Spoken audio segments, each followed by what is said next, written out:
degli incontri che Giorgio Orsoni come candidato a sindaco di Venezia sta facendo in giro per la città. Lo sta facendo incontrando ovviamente gruppi vari di persone, cittadini, circoli, iscritti, non iscritti, per cominciare a raccontare, come ha già fatto anche in altre occasioni in questi giorni, la sua idea di città, il suo progetto di città, e questo appunto è una delle occasioni prima del periodo anche natalizio di fare due chiacchiere insieme e anche chiaramente di prendere un aperitivo insieme visto il posto.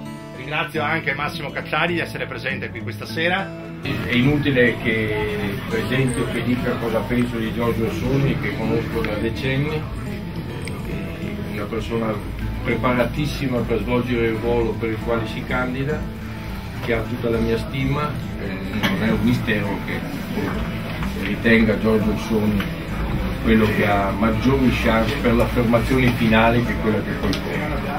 In questa regione in particolare dovremmo essere ben consapevoli che si giocherà una partita di grande valenza nazionale. E una forza come la Lega, che non è più la Lega della secessione, la Lega del federalismo fiscale, la Lega di Roma la zona, la Lega di vogliamo più soldi, non è più questa Lega qui localistica, provincialistica, è una Lega che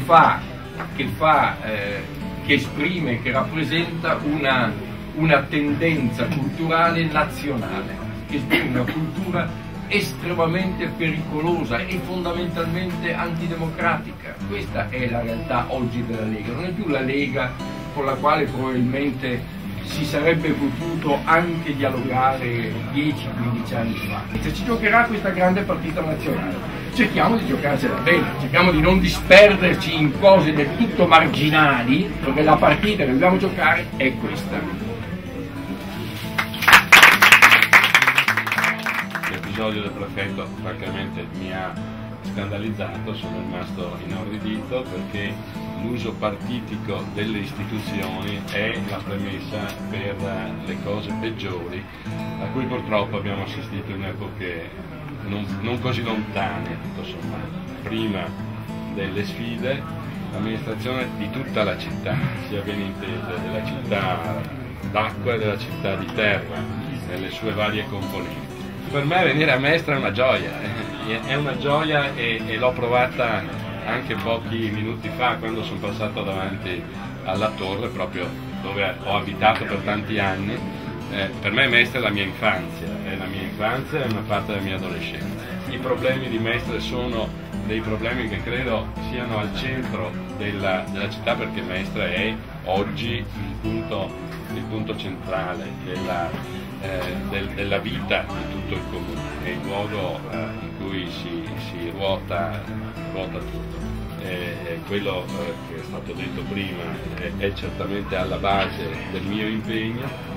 Vorrei avere un appoggio forte da parte di tutti, questo lo chiedo. Io, come ho detto a tutti, credo fortemente che ci si debba impegnare tutti nella prospettiva di una ricandidatura, di una nuova amministrazione nel comune, un'amministrazione che vada avanti su tante cose che sono state fatte, e voi le sapete, sono state fatte tante cose importanti dall'amministrazione uscente, ma anche bisogna dare un nuovo volto all'amministrazione.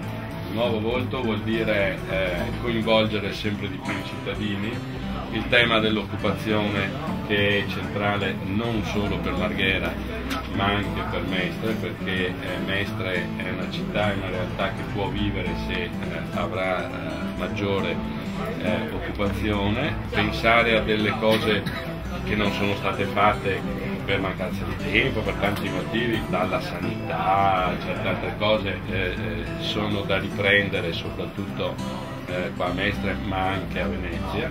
Io credo che su questa linea si debba andare avanti con grandissima determinazione.